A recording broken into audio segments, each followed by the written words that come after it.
حضرت عبداللہ بن عمر رضی اللہ تعالی عنہ فرماتے ہیں کہ میں نے رسول اللہ صلی اللہ علیہ وآلہ وسلم سے سنا، آپ فرما رہے تھے، تم میں سے پہلے کسی امت کے 3 آدمی سفر کو روانہ ہوئے، راستہ میں رات گزارنے کے لیے ان کو ایک غار ملا، وہ اسی کے اندر داخل ہو کر سو گئے۔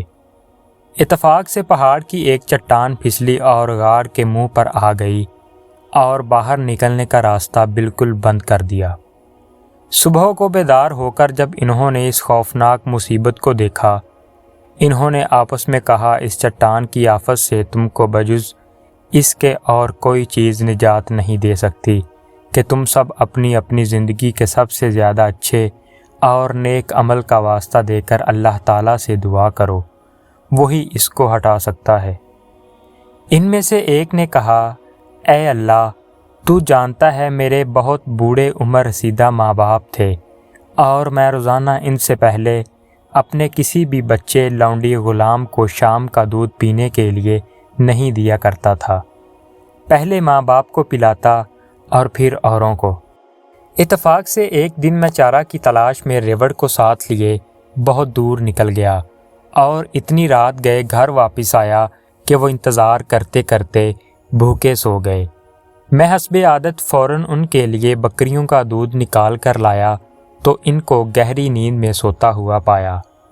میں نے ان کے آرام کے خیال سے ان کو جگانا ناپسند کیا اور نہ ان سے پہلے بیوی بچوں وغیرہ کو دودھ پلانا گوارا کیا۔ رات بھر ان کے سرہانے دودھ کا پیالہ ہاتھ میں لیے کھڑا رہا اور ان کے جاگنے کا انتظار کرتا رہا۔ بہرحال جب وہ بیدار ہو گئے اور انہوں نے اپنے حصے کا دودھ پی لیا، تب ہم سب نے پیا۔ اللہ، اگر میں نے ماں باپ کا یہ احترام اور خدمت تیری رضا کے لیے کی ہو تو میرے اس نیک عمل کے طفیل تو ہم سب سے اس چٹان کی مصیبت کو جس میں ہم گرفتار ہیں دور کر دے۔ اس دعا کے بعد وہ چٹان تھوڑی سی ہٹ گئی، مگر اس سے وہ نکل نہیں سکتے تھے۔ معزز ناظرین، دوسرے نے کہا، یا اللہ، تو جانتا ہے میرے چچا کی ایک لڑکی تھی جو مجھے سب سے زیادہ محبوب تھی۔ میں نے اس کو اپنی ہوس کا شکار بنانے کے لیے اس پر کافی ڈورے ڈالے، مگر اس نے صاف انکار کر دیا، یہاں تک کہ اتفاق سے وہ ماں اپنے خاندان کے شدید ترین قحط میں مبتلا ہو گئی۔ فقراء و افلاس سے مجبور ہو کر وہ میرے پاس مدد مانگنے آئی تو میں نے اس کو 120 دینار سونے کے سکے اس شرط پر دینا منظور کیے کہ وہ مجھے تنہائی میں اپنے نفس پر قدرت دے دے۔ وہ مجبوراً اس پر آمادہ ہو گئی، یہاں تک کہ میں جب اس کی دونوں ٹانگوں کے درمیان بیٹھ گیا تو اس نے بڑی عاجزی سے کہا، ارے خدا کے بندے، اللہ سے ڈر، بغیر حق کے مہر کو مت توڑ، اس امانت کو ہاتھ نہ لگا، الہی صرف تیرا واسطہ دینے اور تیرے خوف کی وجہ سے میں فوراً ہٹ گیا، حالانکہ مجھے اس سے بے انتہا محبت تھی اور وہ اپنے نفس کو میرے سپرد کر چکی تھی اور میں جو چاہتا اس کے ساتھ کر سکتا تھا، اور وہ سونے کے سکے بھی جو میں نے اس کو دیے تھے اسی کے پاس چھوڑ دیے۔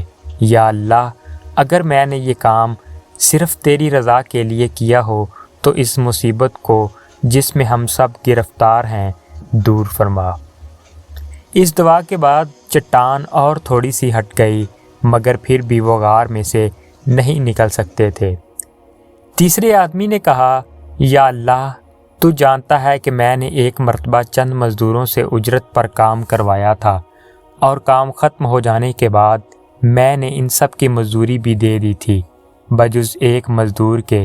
اس نے کسی وجہ سے اپنی مزدوری نہ لی اور چلا گیا۔ میں نے اس کی مزدوری کی رقم کو کاروبار میں لگا دیا، یہاں تک کہ وہ رقم بڑھتے بڑھتے بہت زیادہ مال بن گئی۔ تب ایک دن وہ مزدور آیا اور اس نے کہا، اے اللہ کے بندے، میری مزدوری تو دے دے۔ میں نے کہا، یہ اونٹ، گائے، بکریاں اور لونڈی غلام سب تیری مزدوری کی پیداوار ہیں، آؤ اور شوق سے سب لے جاؤ۔ اس مزدور نے کہا، اللہ کے بندے، میرے ساتھ دل لگی نہ کر۔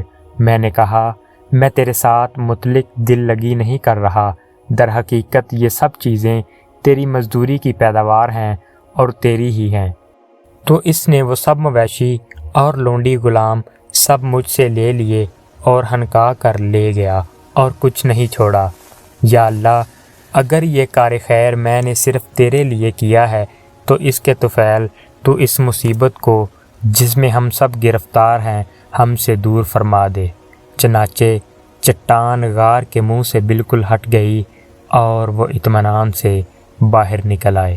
معزز ناظرین، اس حدیث سے معلوم ہوتا ہے کہ چچا زاد لڑکی والے شخص کے دل میں خوف خدا تھا اور اللہ پاک سے ڈرنے والے کے حق میں اللہ تعالیٰ نے خود گواہی دی ہے کہ اس کے لیے جنت ہے۔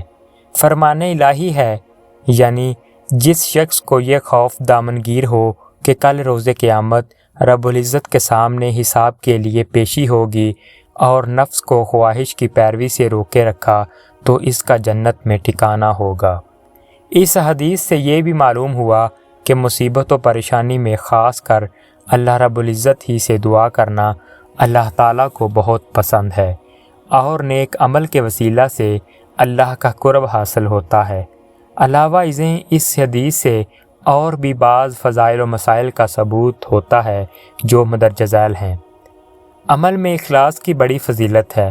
والدین کے ساتھ حسن سلوک، ان کی خدمت، ان کو اہل و عیال پر ترجیح دینا اور ان کی راحت رسانی کے لیے خود مشقت برداشت کرنا بڑی فضیلت کی چیز ہے۔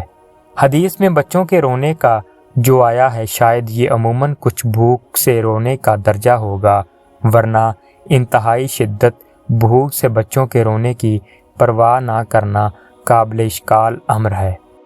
قدرت کے باوجود حرام سے بچنا اور پاک دامنی اختیار کرنے کی بھی بڑی فضیلت ہے، اور یہ امر بھی ثابت ہوتا ہے کہ جب آدمی گناہ پر قدرت کے باوجود گناہ سے باز آ جائے تو گناہ کے تمام مقدمات کی بھی معافی ہو جاتی ہے۔ امانت میں خیانت نہ کرنا بلکہ اس کی پوری ادائیگی کرنا اللہ تعالیٰ کے نزدیک بہت پسندیدہ امر ہے۔ اللہ پاک سے قبولیت دعا کا وعدہ پورا کرنے کی درخواست کرنا جائز ہے۔ اجرت معلوم ہو تو دو آدمیوں کو آپس میں اجارہ کا کرنا جائز ہے۔ صالحین کی کرامات برحق ہیں۔ اگر مستدعو مال و ودیت میں تجارت کرے گا تو نفع کا حقدار صاحب ودیت ہوگا۔ عبرت حاصل کرنے کے لیے گزشتہ لوگوں کے واقعات بیان کرنا جائز ہے بلکہ اچھا ہے۔ اللہ پاک آپ کو اور ہمیں نیک اعمال کرنے کی توفیق عطا فرمائے۔ وما علینا الا البلاغ المبین۔ شکریہ۔